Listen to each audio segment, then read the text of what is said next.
असम की स्वाति दिल्ली से पढ़कर अपने घर पहुंच गई थी और कुछ ही दिनों में उसने घर का सारा काम सीख लिया था। स्वाति बहुत ही सुंदर और सुशील लड़की थी, जिसके लिए उसकी मम्मी सुशीला अब लड़कों के रिश्ते तलाश रही थी। और हर बार की तरह स्वाति इस बार भी मना कर देती है। आज तो मैं पूछ कर ही रहूंगी कि स्वाति हर रिश्ते को मना क्यों कर देती है। ऐसा बोलती हुई सुशीला स्वाति के कमरे में जाती है। स्वाति, आज तो तुम्हें बताना ही होगा कि तुम हर रिश्ते के लिए मना क्यों कर देती हो।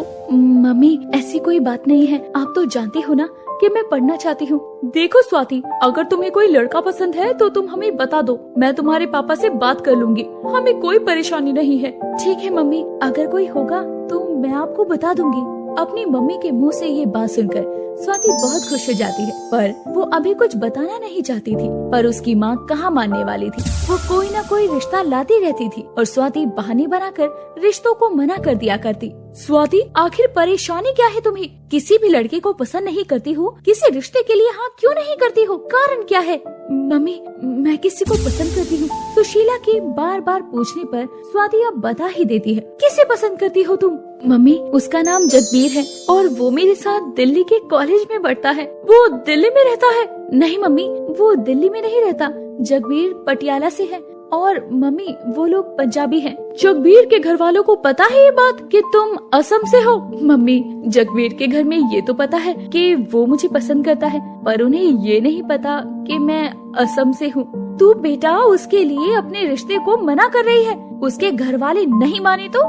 नहीं मम्मी, जगबीर ने मुझे वादा किया है कि वो अपने घर वालों को शादी के लिए राजी कर लेगा। तुम जगबीर को फोन करो और इस रिश्ते को लेकर उसे घर आने को कहो। ठीक है मम्मी। अपनी मम्मी को राजी होता देखकर स्वाति खुश हो जाती है और वो जगबीर को कॉल करती है। पहली ही बार में जगबीर कॉल नहीं उठाता, तभी स्वाति घबरा जाती है। क्या हुआ बेटा, जगबीर ने फोन नहीं उठाया? नहीं मम्मी, पता नहीं क्यों, क्या पता कहीं बिजी हो या फोन रखकर भूल गया हो। तुम दोबारा मिलाओ। स्वाति जगबीर को दोबारा से फोन करती है और जगबीर इस बार फोन उठा लेता है। हेलो जगबीर, कैसे हो तुम? मैं कॉल कर रही थी, तुमने रिसीव नहीं किया। वो मैं मम्मी के साथ था, इसलिए कॉल नहीं उठा पाया था। जगबीर, तुम्हें एक खुशखबरी देनी है। हाँ बोलो, तुम्हारी मम्मी शादी के लिए मान गई?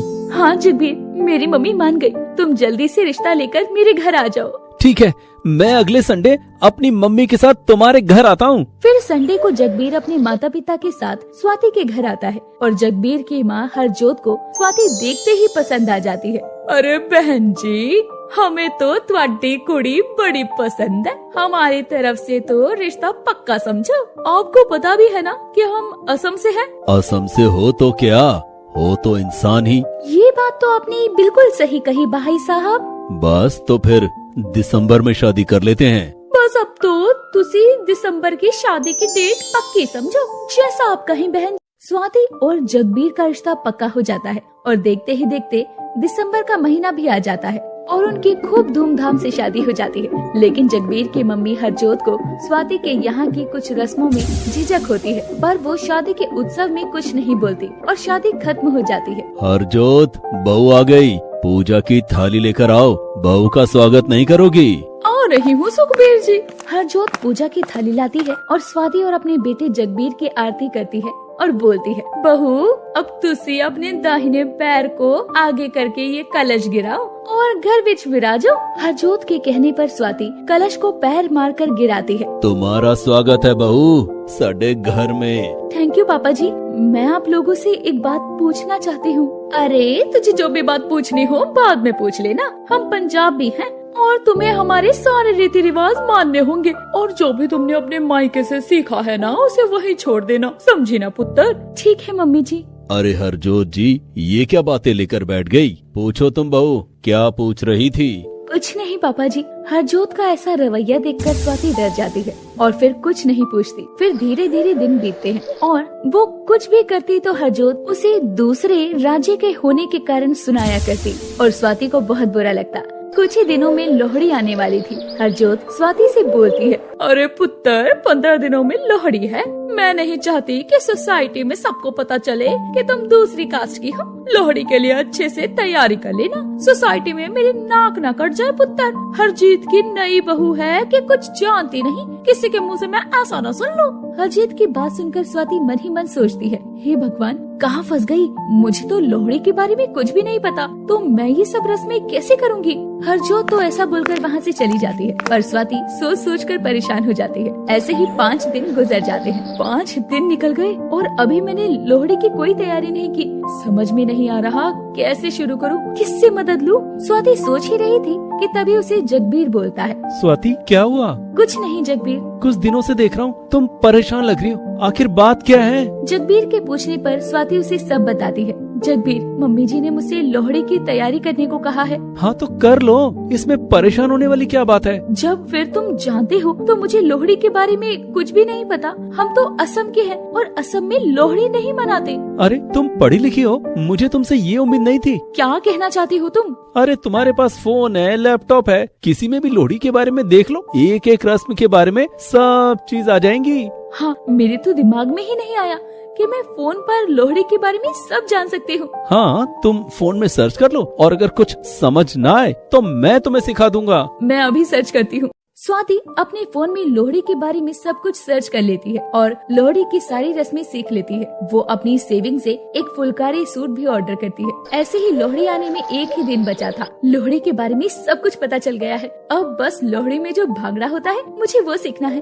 भांगड़ा तो मैं टीवी देखकर भी सीख सकती हूँ। भांगड़ा सीखने के लिए स्वाति टीवी में भांगड़ा लगा लेती है। उसे देखकर भांगड़ा करने लगती है। तभी वहाँ जगबीर आता है। ये क्या कह रही हो स्वाति? तुम तो जानते हो ना कि मुझे भांगड़ा नहीं आता, वही सीख रही हूँ। अच्छा।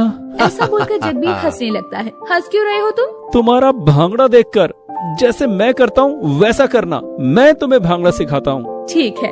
जगबीर स्वाति को भांगड़ा सिखा देता है और फिर लोहड़ी की सुबह होती है और पूरी सोसाइटी सज जाती है। रात होती है और पूरी सोसाइटी के लोग एक पार्क में लोहड़ी मनाने के लिए जमा होते हैं। सुखबीर जी जल्दी आ जाओ, सब लोग चले गए, हम ही रह गए। चल हरजोत। अरे बच्चों, हम लोग जा रहे हैं, तुम दोनों कब चलोगे? मम्मी, मैं तो तैयार हो गया, ये स्वाति को टाइम लग रहा है, आप चलिए, हम लोग आ रहे हैं। स्वाति, सब रस्मों और रिवाजों के बारे में जान लिया है ना? कुछ रह तो नहीं गया? पूछ लो। अभी सोसाइटी के सामने मेरी नाक मत कटवाना। मम्मी आप परेशान मत होइए, आप चलिए, मैं आता हूँ लेकर। चलो ठीक है। ऐसा बोलकर हरजोत और सुखबीर लोहड़ी पार्टी में चले जाते हैं। थोड़ी ही देर बाद जगबीर और स्वाति दोनों ही उस पार्टी में आते हैं। सभी लोग उन दोनों को देखते रह जाते हैं। जगबीर ने कुर्ता पजामा पहना था और स्वाति ने एक फुलकारी सूट जिसमें बहुत सुंदर लग रही थी। और पार्टी में पहुँचते ही हैप्पी लोहड़ी मम्मी जी, हैप्पी लोहड़ी पुत्र। स्वाति को फुलकारी सूट में देखकर हरजोत की तो आंखें खुली रह जाती है और वो बहुत खुश होती है। स्वाति सभी रस्मों को बहुत अच्छे से पूरा करती है और ये सब देखकर हरजोत की पड़ोसन शहनाज हरजोत से बोलती है, हरजोत बहन जी, आपकी बहू तो बहुत अच्छी है। दूसरी जात की होते हुए भी सारी रस्में कितने अच्छे से कर रही है। एक हमारी बहू है, हमारे जीते जी ही हमारी इज्जत नहीं करती। अरे सही कह रही हो बहन जी, जात में कुछ नहीं रखा। हाँ। दूसरों के मुँह से अपनी बहू की तारीफ सुनकर हरजोत को पछतावा होता है और वो अपने व्यवहार की माफी स्वाति से मांगती है। अरे पुत्र स्वाति बेटा, मैनू माफ कर दे, मैंने तुम्हारे साथ बहुत गलत किया, हो सके तो मुझे माफ कर दे। मुझे आपकी इसमें कोई गलती नहीं लगी माँ जी, मैं आपकी बेटी की तरह ही हूँ और आपने मुझे बेटी की तरह ही रखा है, आपको माफी मांगने की जरूरत नहीं है। चलो ये तो अच्छा हुआ कि जो तुम्हें समझ आ गया कि जात पात में कुछ नहीं रखा है, सब हमारे ही देश के वासी हैं। आप सब किस चीज में लग गए? सब लोग आओ, मिलकर लोहड़ी मनाते हैं और भांगड़ा करते हैं। फिर सभी लोग मिलकर खुशी खुशी लोहड़ी मनाते हैं और भांगड़ा करते हैं।